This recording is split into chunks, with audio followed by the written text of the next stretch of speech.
Welcome to Unknown Suspect, where every shadow hides a secret and every story leads to a truth you didn't see coming. The Clocks of Harrowby Court, Chapter 1.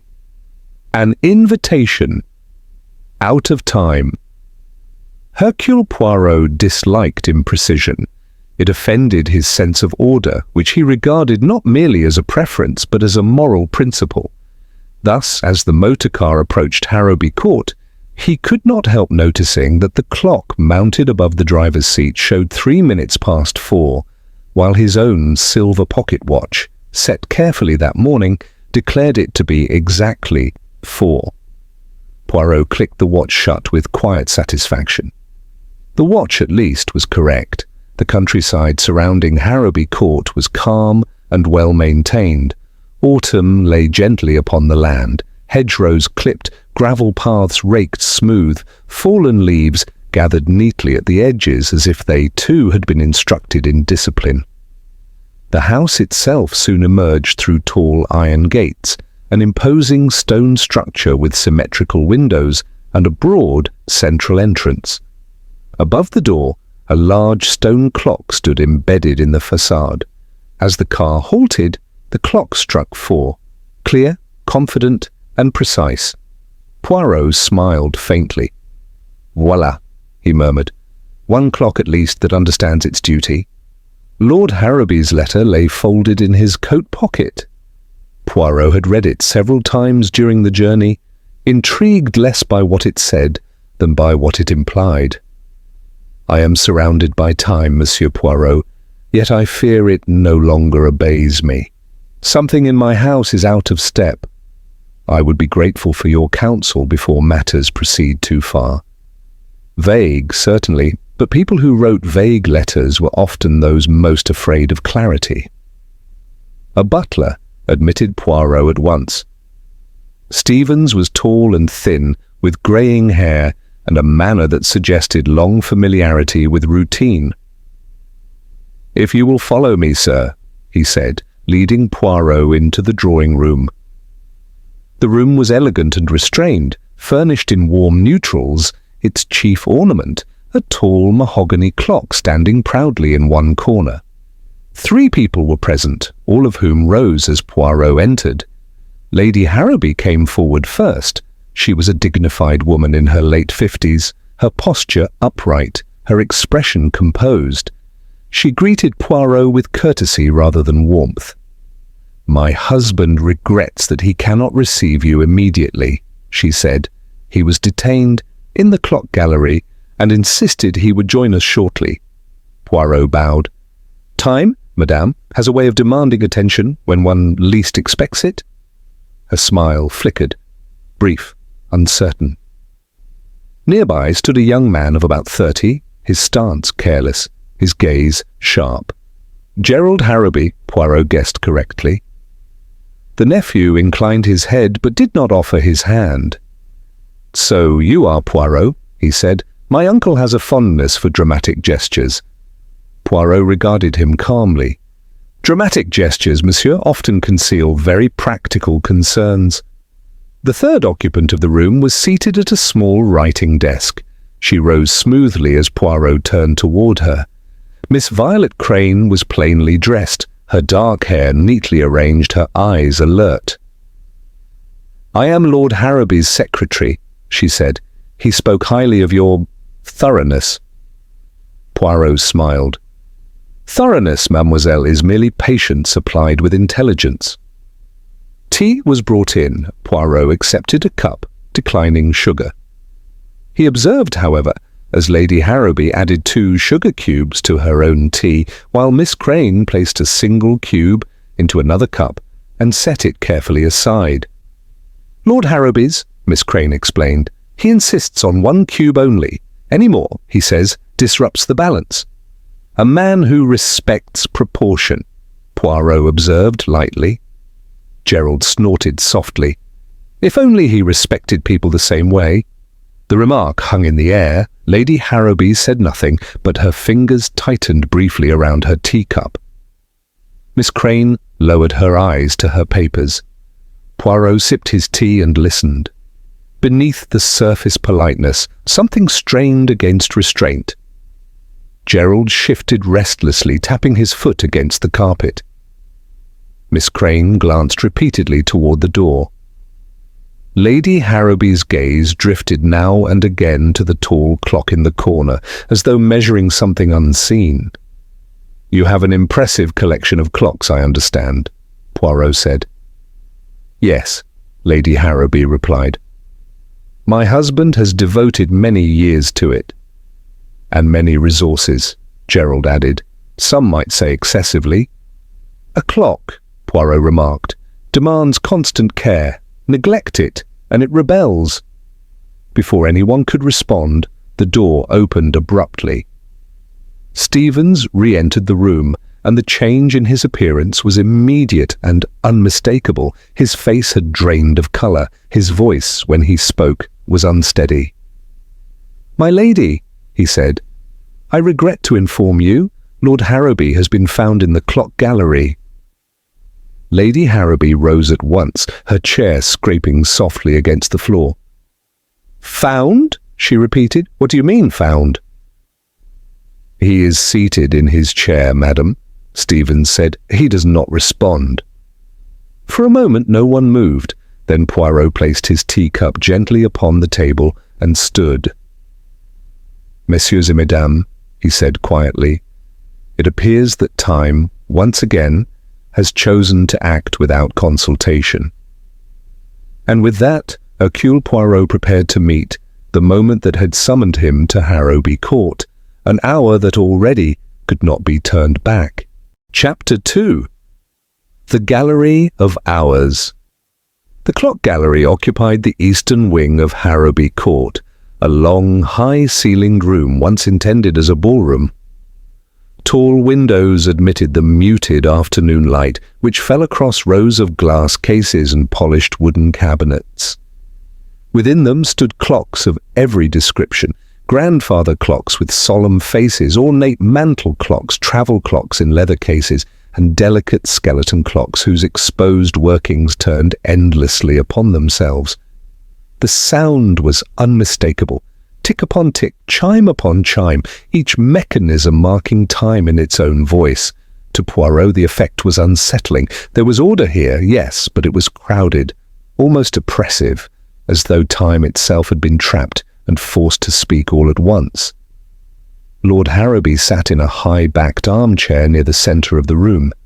His head was tilted slightly to one side, his hands resting neatly upon the arms of the chair. He appeared almost peaceful, as though merely pausing to listen to his collection. Poirot approached slowly. "There is no sign of struggle," Inspector Mallory remarked. He was a practical man with a steady manner, clearly relieved to have Poirot present. "If this is murder, it was done quietly." Poirot nodded. "Often, Inspector, the quiet crimes are the most carefully prepared."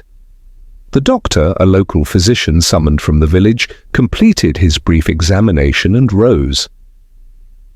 "Death occurred recently," he said. "Within the hour. There are no marks, no injuries. I suspect poisoning, though we will require confirmation." Lady Harrowby, who had been seated stiffly near the door, closed her eyes briefly. Gerald Harrowby stared at the body with a mixture of shock and something less easily defined. Miss Crane stood very still, her hands clasped tightly before her. Poirot's eyes moved not to the people, but to the room.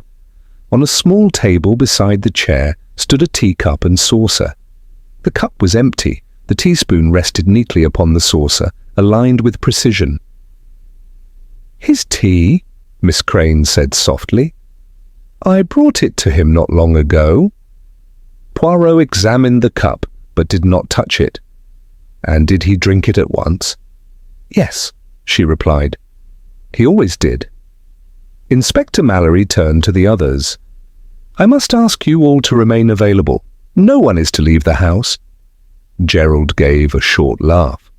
"Of course, we wouldn't want to miss anything." Poirot regarded him thoughtfully, but said nothing. As the doctor departed to make arrangements, Poirot moved slowly through the gallery.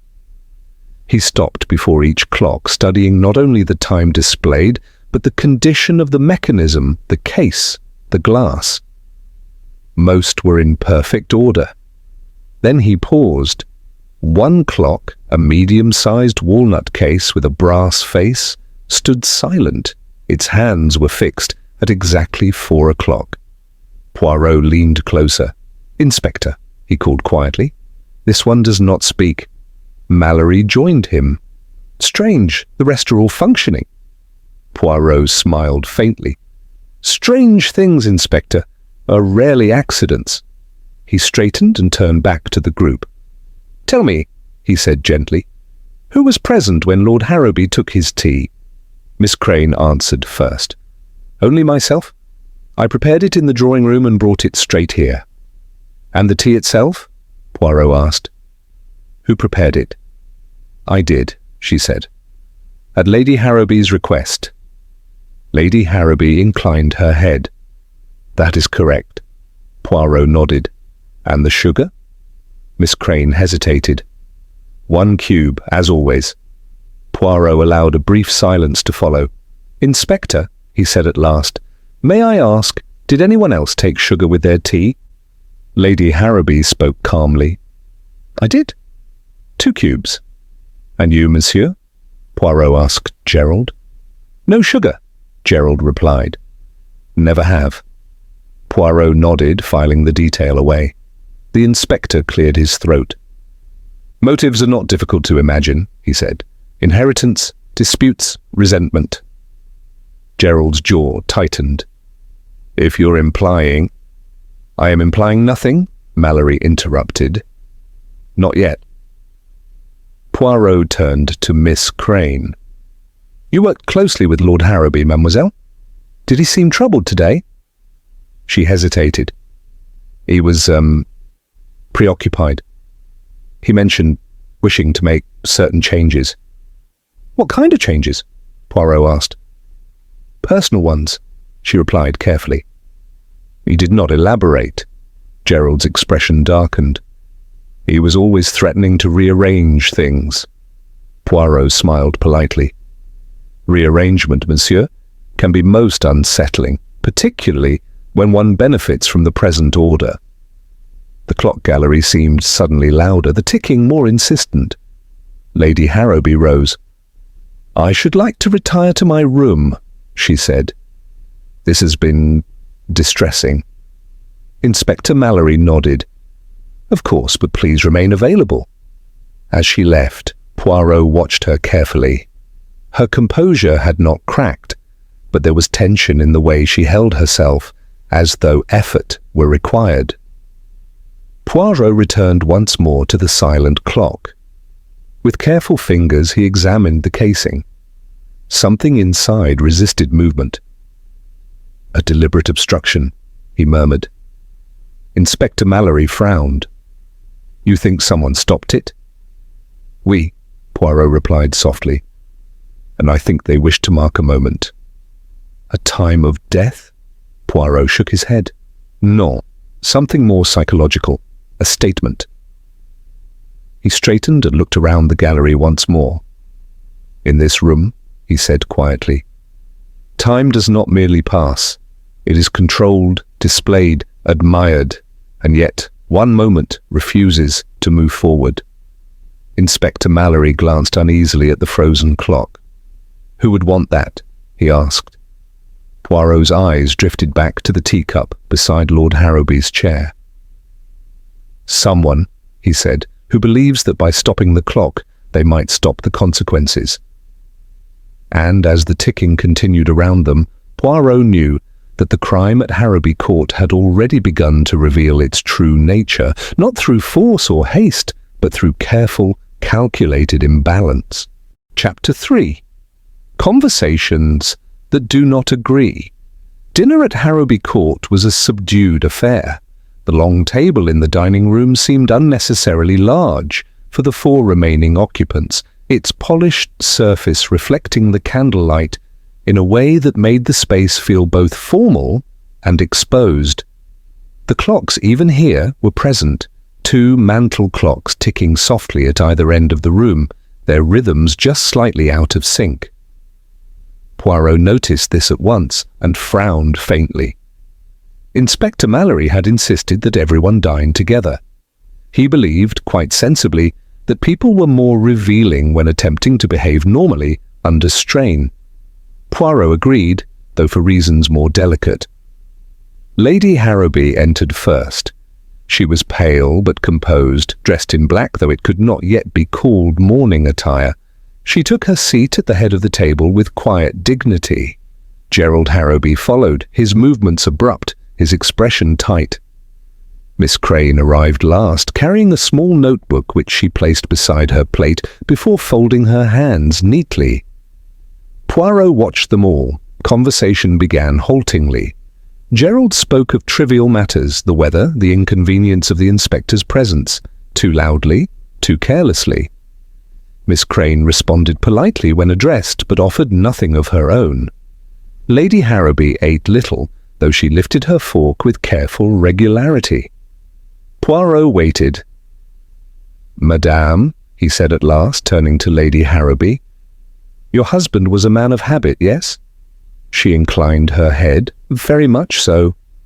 "And when such a man becomes unsettled," Poirot continued gently, "those closest to him often notice first." Her fork paused momentarily above her plate. "He had concerns," she said, "about the future." Gerald gave a short laugh. He always had concerns, usually about how best to control everything. Poirot smiled mildly. Control, monsieur, is a fascinating desire, particularly when time is involved. Miss Crane looked up at that, then quickly back down at her plate. Poirot turned to her. "Mademoiselle, you worked with Lord Harrowby daily. Did he confide in you?" She hesitated. He spoke of practical matters, his collection, his papers. "Nothing personal?" She considered. He said certain arrangements would soon be corrected. Gerald's hand tightened around his wine glass. "That sounds like him, always rearranging lives as though they were furniture." Poirot nodded. "Yet furniture does not object." The remark produced silence. Later, as dessert was cleared, Poirot excused himself and rose. "Inspector," he said, "if I may, I should like to speak with each of our companions privately."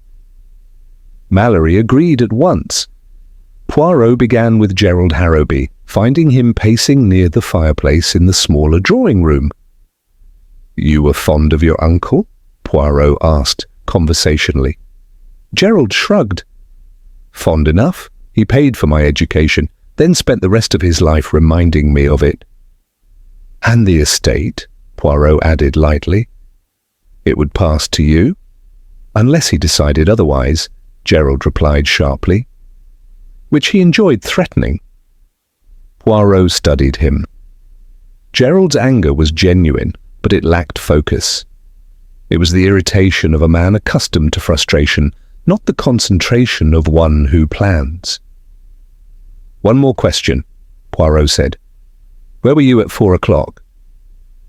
"In the billiard room, alone," Gerald replied. "Ask the clocks if you like." Poirot smiled politely and moved on. Lady Harrowby received him in the morning room. She sat very straight, her hands folded in her lap.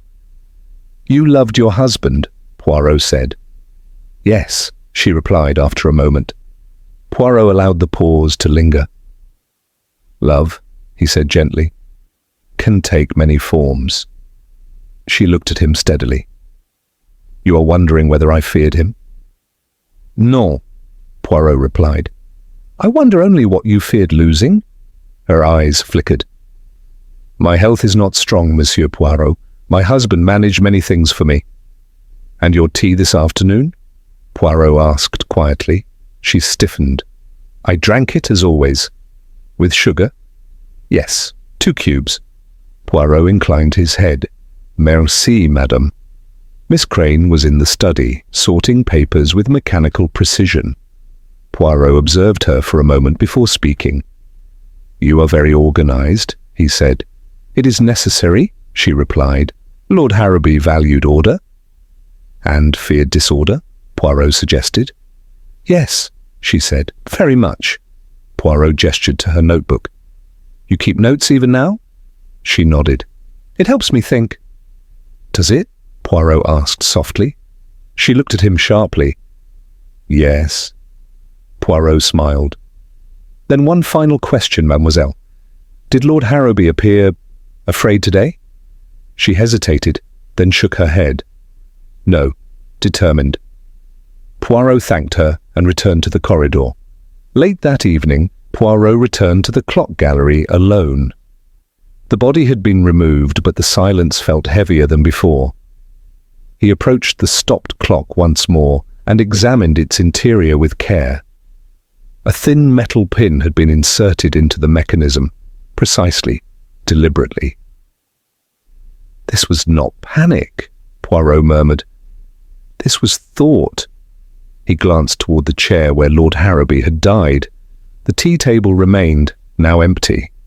Everything had been replaced neatly, too neatly. Poirot closed his eyes briefly. Anger, fear, resentment, all were present in the house. But one emotion, he knew, often masqueraded as all three: desperation. As he left the gallery, the clocks resumed their chorus behind him, ticking in endless disagreement.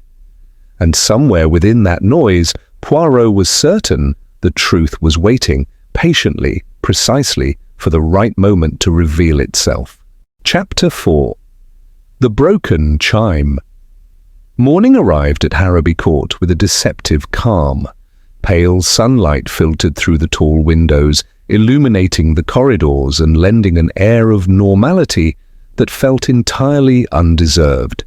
Hercule Poirot, already dressed with meticulous care, stood by the window of his room, listening. The clocks were still arguing.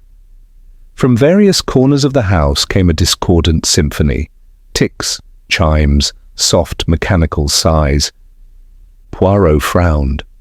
Disorder, once introduced, had a way of spreading. Inspector Mallory joined him shortly after breakfast. "I've spoken to the village constable," the inspector said. "No strangers were seen near the house yesterday. No one left after 4. "Which means," Poirot replied calmly, "that the disturbance remains entirely within." They returned together to the clock gallery. In daylight, the room appeared less ominous but no less strange. The clocks gleamed, their faces polished, their hands obediently marking the passage of time. All except one. The silent clock still stood frozen at 4 o'clock. Poirot approached it with quiet determination. "Inspector, yesterday we observed the silence. Today, we examine the reason." With careful fingers, he opened the back of the clock. Inside, the mechanism was pristine, cleaned recently, oiled properly. Then he withdrew a thin metal pin, barely visible unless one knew where to look. Mallory raised his eyebrows. "That didn't belong there." "Indeed not," Poirot said. "This clock was stopped deliberately." "But why?" Mallory asked. "Why draw attention to a particular moment?" Poirot replaced the pin on a handkerchief. "Because someone wished that moment to be noticed or remembered." The inspector considered this. An alibi, perhaps. "Possibly," Poirot agreed. "Or a symbol. People who live among clocks often think in such terms." They left the gallery and proceeded to the smaller workshop at the rear of the house, where Lord Harrowby had employed a professional restorer to maintain his collection. Bernard Wells, a thin man with nervous hands, looked up sharply as they entered.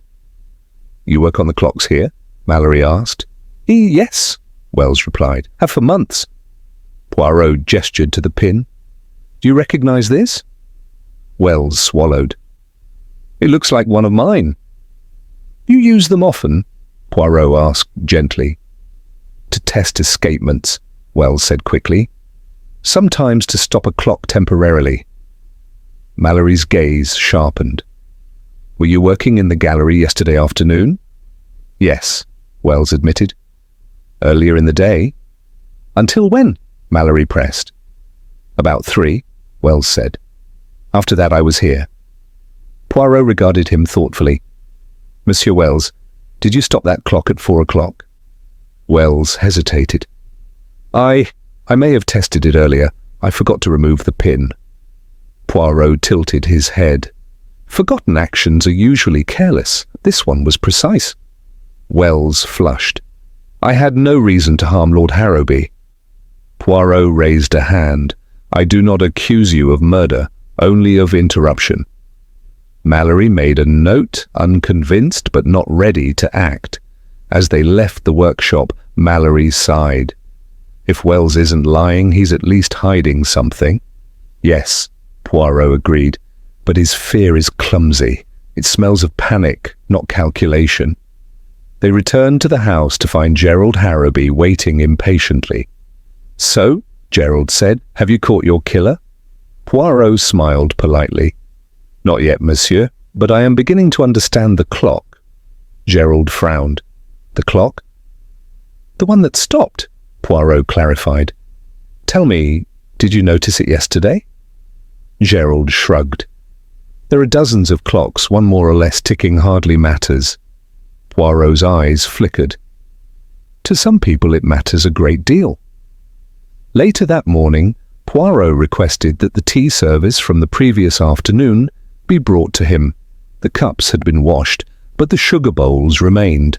2 bowls, identical in design, subtle differences only visible upon close inspection, a faint chip on one rim, a slightly darker glaze on the other. Poirot examined them carefully. Lady Harrowby entered the room quietly. You wished to see me? Yes, madame, Poirot said courteously. These sugar bowls, are they always kept together?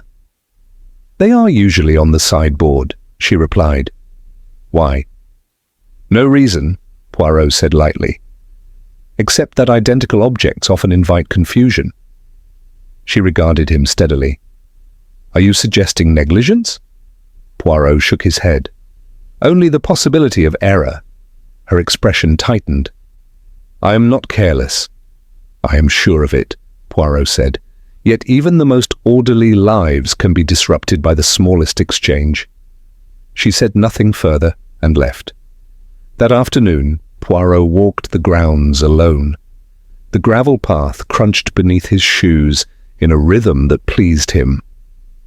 He reviewed the facts carefully, the poison, the tea, the sugar, the stopped clock. None of it was random. Returning inside, he encountered Miss Crane in the corridor. Mademoiselle, he said gently, you are very devoted to your employer's memory. She inclined her head. I respected him. And feared him? Poirot asked quietly. Her eyes widened slightly. No, Poirot nodded. Fear takes many forms. As evening approached, Inspector Mallory received word from the doctor. The poison had been confirmed, fast-acting, colourless, easily mistaken for medicine. Mallory looked grim.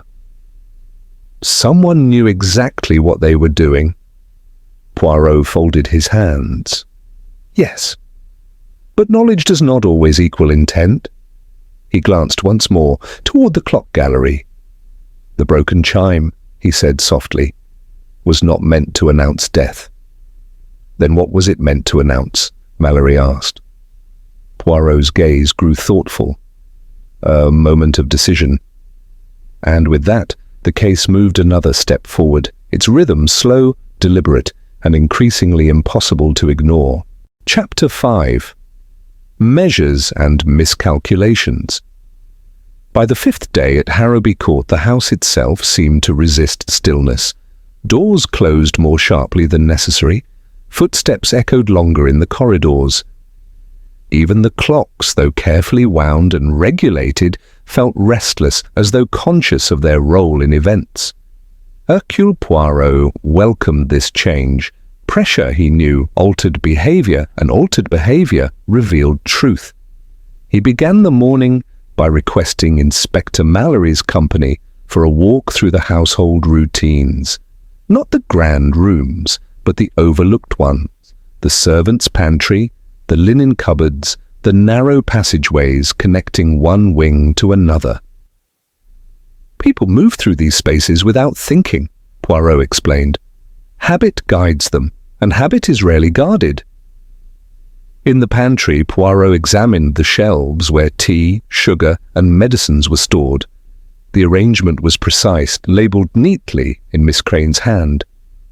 "Who maintains this order?" Poirot asked. "Miss Crane supervises," Mallory replied. "But the servants replenish supplies." Poirot nodded. "Supervision allows influence without exposure." They moved on. At mid-morning, Poirot invited Gerald Harrowby to join him in the library. Gerald arrived late, his irritation barely concealed. "You wanted to see me again?" he said. "I've already answered your questions." "Indeed," Poirot replied pleasantly. "But answers change when time has passed." Gerald scoffed. "Time didn't kill my uncle. Someone did." Poirot regarded him calmly. "You speak with certainty, yet yesterday you spoke with resentment." "And?" Gerald snapped. "Resentment isn't murder." "No," Poirot agreed. "But it can encourage carelessness." Poirot asked about Gerald's financial affairs, his dependence on Lord Harrowby's allowance, his recent requests for money. Gerald admitted to arguments, not to desperation. "I would have inherited eventually," he said. "I had no need to rush." Poirot believed him, not because of innocence, but because Gerald lacked patience. That afternoon, Poirot turned his attention to Miss Crane. He asked her to assist him in reviewing Lord Harrowby's recent correspondence. They worked together in the study, papers spread neatly across the desk. "You were trusted," Poirot remarked casually, "with finances, schedules, personal letters." "Yes," she replied. "He depended on me." "Dependence," Poirot said softly, "can feel like power." She stiffened. "I was an employee." "Employees," Poirot replied, "often see more than family." He noticed her handwriting, controlled, uniform, almost rigid, each letter carefully formed. "Tell me," Poirot continued, "did Lord Harrowby ever accuse you of impropriety?" She paused, then shook her head. "No." Poirot said nothing, but made a mental note of the pause. Later, Poirot paid a visit to Lady Harrowby's sitting room. She was reclining, a shawl draped over her shoulders, a small bottle of medicine resting on the table beside her. "You are unwell today?" Poirot asked. "My heart," she replied quietly. "It reacts poorly to shock." "Understandable," Poirot said gently. "May I?" He gestured toward the medicine. She hesitated, then nodded. Poirot examined the bottle, noting the label and dosage instructions. "You keep this nearby," he observed. "Yes, I must be careful." Poirot replaced it exactly where it had been. "Carefulness is a discipline," he said, "one practiced daily." As he stood to leave, Lady Harrowby spoke. "Do you believe my husband was meant to die?" she asked. Poirot met her gaze. "I believe, madame, that intention is rarely as simple as outcome." That evening, Inspector Mallory shared new information. The poison, though lethal, was commonly prescribed in diluted form. Stored properly, it would have appeared harmless. "Access?" Mallory asked. Poirot smiled faintly. "More than one person." Later, alone in his room, Poirot arranged the facts again, this time not as a sequence of events but as a pattern of choices. Who planned? Who adapted? Who benefited from confusion? One detail refused to fade: the sugar bowls. Two identical objects exchanged without notice. A mistake easy to make, or easy to engineer. Poirot rose and returned quietly to the pantry. No one was there. He examined the shelf where the sugar bowls were kept. The placement was logical but recently altered. A faint ring of sugar grains marked where one bowl had stood before being moved. "A small shift," Poirot murmured. "Enough." The following morning, Poirot gathered everyone briefly in the drawing room, not to accuse, but to observe. "I will soon ask you all to recount the afternoon once more," he announced calmly. "Individually." Gerald frowned. Miss Crane stiffened. Lady Harrowby lowered her eyes. Poirot noted it all. That night, as the clock struck 11 in imperfect unison, Poirot sat quietly, his fingers steepled. The case had reached its turning point. No new evidence was required, only clarity. One truth still hid behind assumption, protected by sympathy and habit. Soon, Poirot knew, the house would be forced to confront not merely what had happened, but why. And when that moment came, no clock, however carefully stopped, would delay it. Chapter 6. The Shape of Intention. The following day unfolded with deliberate slowness, as though Harrowby Court itself were holding its breath. A light mist lingered over the lawns, softening the edges of the world outside, while indoors the atmosphere felt sharpened, every word and movement more keenly felt. Hercule Poirot welcomed this. When people sensed that an ending approached, they rarely remained careful. Inspector Mallory joined him in the breakfast room, where untouched dishes suggested restless appetites. "I've spoken to everyone again," Mallory said. "No changes in their accounts." Poirot smiled faintly. "That, Inspector, is precisely the change." Mallory frowned. "You think they're coordinating?" "No," Poirot replied. "I think they are clinging. When people repeat themselves word for word, it is often because they fear deviation." They began with Miss Crane. Poirot asked her to meet him in the study. She arrived promptly, notebook in hand, posture correct. She waited for him to speak. "You are very efficient," Poirot said. "Efficiency was required," she replied. "Always?" Poirot asked. She hesitated. "In my position, yes." Poirot gestured toward the shelves of papers. "You managed Lord Harrowby's affairs with care, yet there are gaps, small ones, but intentional." Her eyes narrowed. "What gaps?" "Moments unrecorded," Poirot replied. "Conversations not noted, decisions delayed." She said nothing. Poirot continued gently. "You told me Lord Harrowby was determined recently. Determination suggests resolve. Resolve suggests action." "Yes," she said cautiously. "And yet," Poirot added, "no action was taken, no will changed, no dismissal issued." Miss Crane's fingers tightened around her notebook. "Because," Poirot said softly, "something interrupted the plan." Her voice was steady when she answered. "He died." Poirot inclined his head. "Yes, but not as intended." He allowed the words to settle, then dismissed her politely. Next came Gerald Harrowby. Poirot found him in the billiard room, staring absently at the table. "You are impatient," Poirot said by way of greeting. Gerald scoffed. "I'm tired of being watched."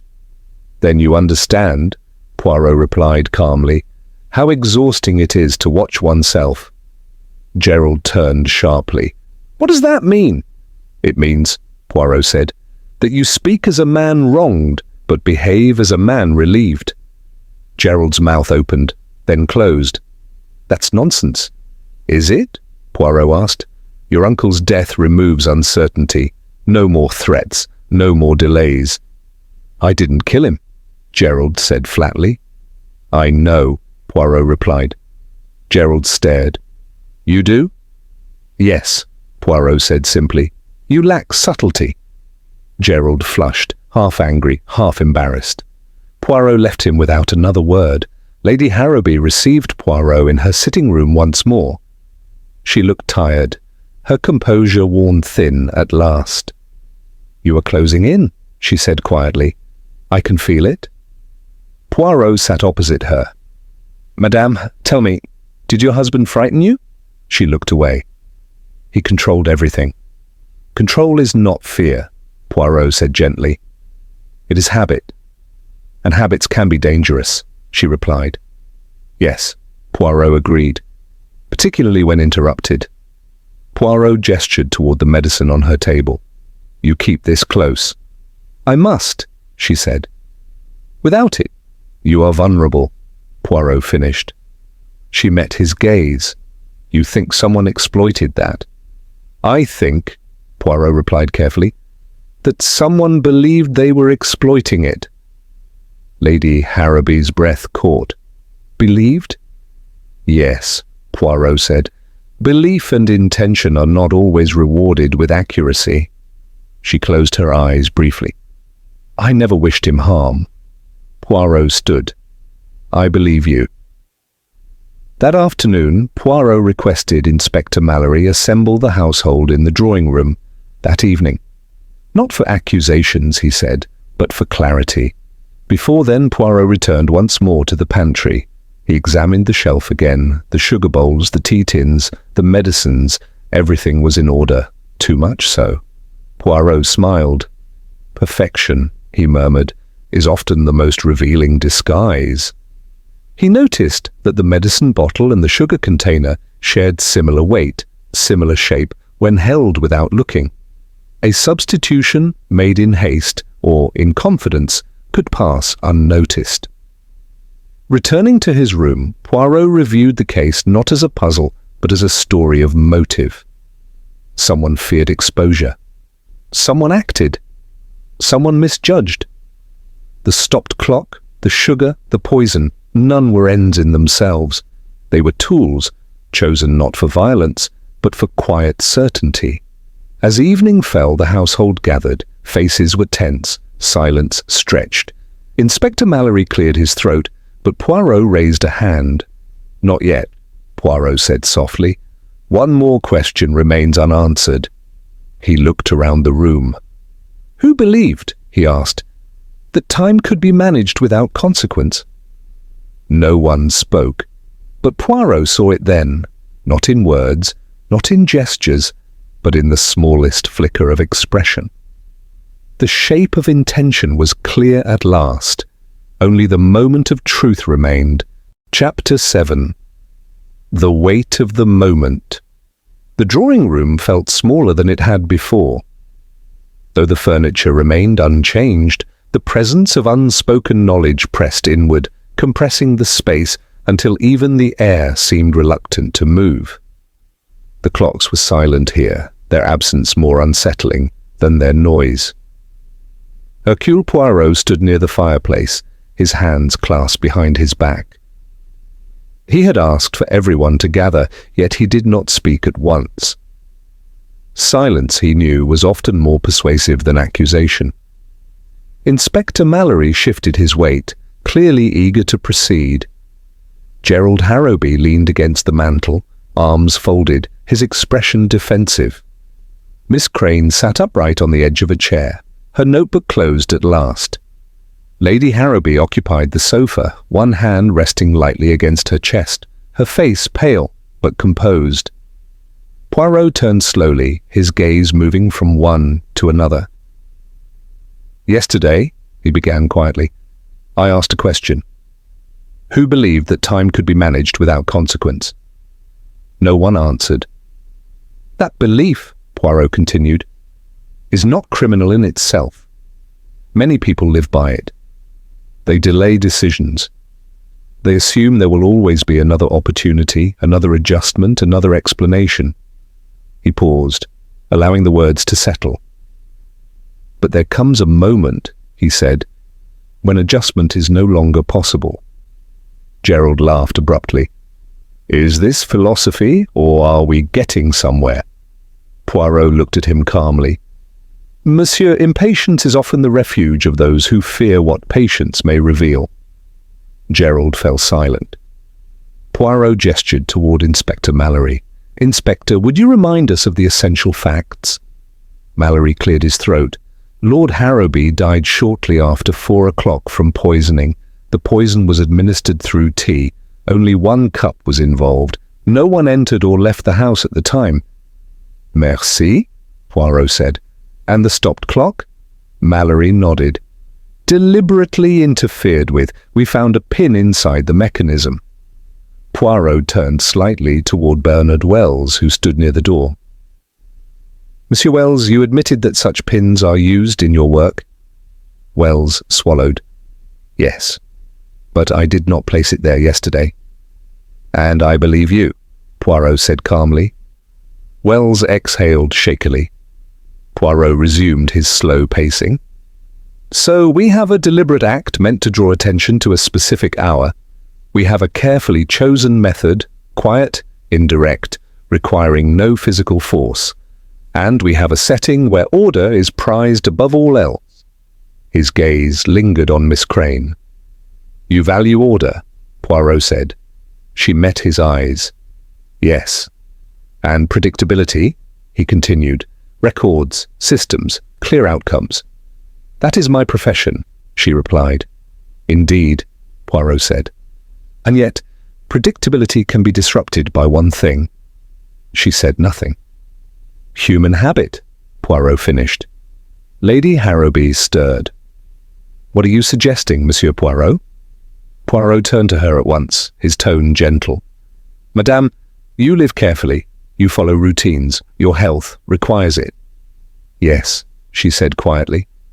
And your routine includes taking medicine at set times, Poirot continued. Yes. And tea? He asked. Her brow furrowed. Yes. Poirot inclined his head. 2 rituals, practiced daily. 2 containers, similar in size, stored near one another. Miss Crane's breath caught just audibly. Poirot heard it. Gerald straightened. Are you saying someone poisoned my aunt? Poirot raised a hand. No, I am saying someone believed they were poisoning someone else. The room seemed to contract further. Inspector Mallory spoke sharply. You're suggesting the victim was not the intended target? Poirot nodded. Yes. Lady Harrowby's hand trembled. Then why? Poirot did not answer immediately. Instead, he walked to the sideboard and picked up one of the sugar bowls, holding it up. Identical, he said. To the eye, to the hand, easily exchanged if one is confident of routine. Miss Crane stood abruptly. This is absurd. Poirot turned to her. Is it? She flushed. You accuse without proof. I accuse no one, Poirot replied. I describe actions. He set the bowl down carefully.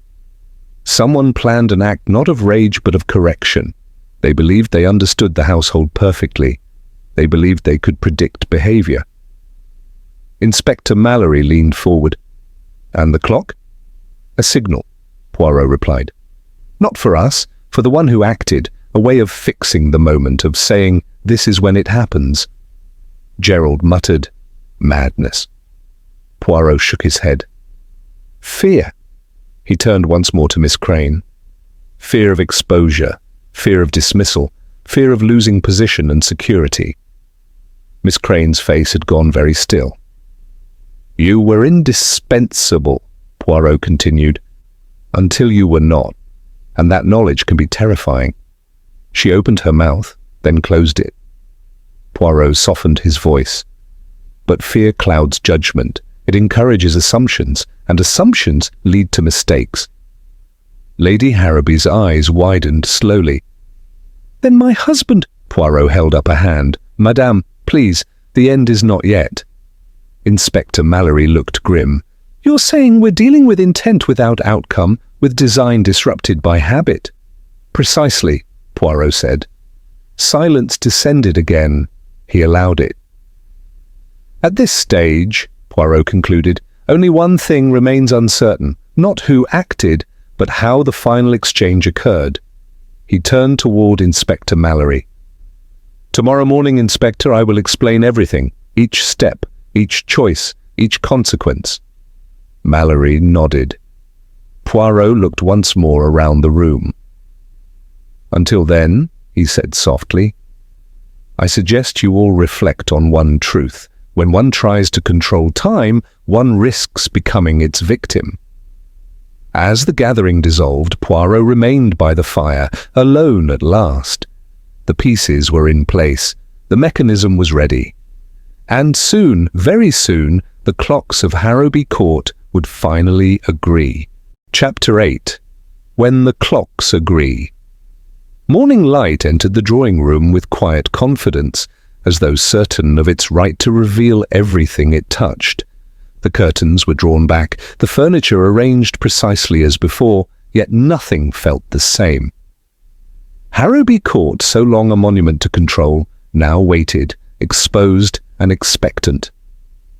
Hercule Poirot stood near the window, his posture immaculate, his expression serene. Inspector Mallory sat at the writing desk, notebook ready. Lady Harrowby occupied the sofa, pale but composed. Gerald Harrowby stood stiffly near the door. Miss Violet Crane sat opposite Poirot, her hands folded tightly in her lap. Poirot cleared his throat softly. "Mesdames et messieurs," he began. "Today, at last, the clocks agree." He turned first to Inspector Mallory. "Inspector, you asked for facts. I will give you only those that matter." He walked slowly toward the center of the room. Lord Harrowby was a man devoted to order. His habits were precise, his routines predictable. He drank tea every afternoon at 4 o'clock, 1 sugar cube, always. His wife, meanwhile, took her tea earlier with 2 cubes and later relied upon her medicine, kept close at hand. Lady Harrowby nodded faintly. The poison, Poirot continued, was subtle, fast-acting, and easily mistaken for medicine. It was not chosen to cause alarm, but to imitate natural failure. Inspector Mallory interjected, "You believed the poison was meant for Lady Harrowby?" "Yes," Poirot replied, "but not out of hatred." He turned toward Miss Crane. "Mademoiselle, you were trusted. You managed schedules, supplies, correspondence. You knew where everything was kept and how habits governed behavior." Miss Crane's voice was barely audible. "I never wanted anyone to die." Poirot inclined his head. "I believe you." Gerald reacted sharply. "Then why do all this?" Poirot answered calmly. "Fear." He addressed the room again. Lord Harrowby had discovered irregularities, small ones but sufficient. He intended to dismiss Miss Crane quietly. For her, this meant disgrace, loss of security, the collapse of a carefully maintained life. Miss Crane's composure finally cracked. "I only meant to stop it," she whispered. Poirot nodded. "You believed Lady Harrowby's death would halt the process. Illness, neglect, no scandal, only confusion. And in confusion, delay." Inspector Mallory leaned forward. "So you poisoned the sugar?" "Yes," Poirot said. "But here lies the fatal error." He lifted one of the sugar bowls from the sideboard. There were 2 bowls identical, one used by Lady Harrowby earlier in the afternoon, the other reserved for Lord Harrowby. Poirot placed it down carefully. Mademoiselle Crane assumed routine would protect her. She poisoned what she believed was Lady Harrowby's sugar. But earlier that day the bowls had been switched, unintentionally, while the sideboard was being cleaned. Miss Crane covered her face. "Later," Poirot continued gently, "you prepared Lord Harrowby's tea, 1 cube, the poisoned sugar. He drank it at once." Lady Harrowby gasped softly. "The stopped clock," Poirot went on, "was your attempt to fix the moment, to control time. You wished to mark 4 o'clock, the hour you believed would change everything." Inspector Mallory spoke quietly. "But Lord Harrowby drank the tea immediately." "Yes," Poirot said, "your plan depended on sequence, but habit intervened." Miss Crane looked up, tears in her eyes. "I didn't know." "No," Poirot said softly. "You thought you knew everything." Silence followed. "At no point," Poirot continued, "did you intend Lord Harrowby's death. That is why the act lacked cruelty. No struggle, no haste, only confidence. And that, mademoiselle, was your undoing." Inspector Mallory stood. "Miss Crane, you are under arrest." She rose unsteadily, but did not resist. As she was led away, Poirot turned to Lady Harrowby. "Madame," he said gently, "your life was never the target of malice, only of assumption." Lady Harrowby closed her eyes briefly. "And my husband?" Poirot lowered his head. "A victim not of hatred, but of miscalculation." Gerald exhaled slowly. "All this because someone thought they understood time." Poirot allowed himself a small smile. "Time," he said, "is the one thing that refuses mastery. We may measure it, mark it, surround ourselves with its instruments, but it does not obey." Inspector Mallory closed his notebook. "You've solved it again, Poirot." Poirot adjusted his cuffs. "Order always reveals itself, Inspector. One must simply listen carefully." Later, as Poirot departed Harrowby Court, the great clock above the entrance struck the hour, clear, steady, precise. His pocket watch agreed perfectly. At last the house was quiet, the clocks no longer argued, and time, having spoken, moved on. The case is closed, but the next mystery is already waiting. This is unknown suspect.